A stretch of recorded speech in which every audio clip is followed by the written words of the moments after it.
السلام عليكم. غير على قبل دابا كثرت الهضره على المركب ديال محمد الخامس ان 8 نوفمبر عاد غيتسد. بالفعل دابا كان من المتوقع، حسب اتفاق مع شركه سوناجيس، على ان لو 25 يتسلمها، لو 25 في هذا الشهر يتسلمها المركب ديال محمد الخامس، وعلى اساس ان لو 1 اكتوبر يعني فاتح اكتوبر غتنطلق الاشغال فيها، تبدا الاشغال في المركب وتبدا الاشغال ب 100%. صافي تسد الملعب ويبداو الاشغال.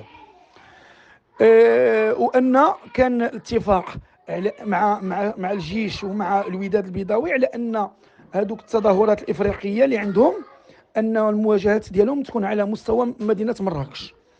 ولكن للاسف بعد هذه الاحداث الماساويه اللي تعرفها مدينه مراكش وما صاحبها، يعني من مجموعه من الاجراءات الاحترازيه ومجموعه من الاجراءات الخاصه بحمايه هذوك الناس وبالنقل ديالهم وباغاثه ديالهم.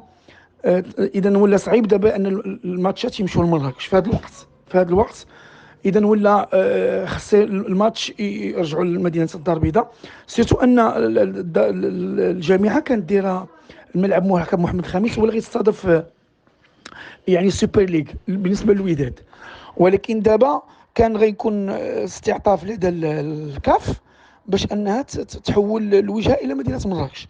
ولكن عاوتاني من بعد هذه الاحداث اذا تبين ان غيتلعب في المركب ديال محمد الخامس، فكان واحد اتفاق اخر مع شركه سونارجيس على انها تباشر الاشغال دون المساس بهذيك الرقعه الخضراء ديال التيران، يعني هذاك المستطيل الاخضر، وانها تبعد من هذوك المدرجات هذوك لي غادا، وانها تبدا بالمرافق او تبدا بالملحق لانكس ريتما ان الملعب يوجد.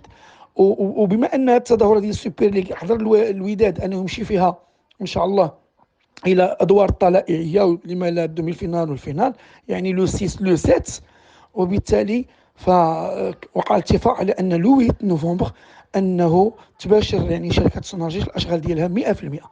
يعني نهار 8 نوفمبر غيتسد الملعب، ما يبقى حتى واحد يلعب فيه تنادي الى نهايه يعني الاشغال.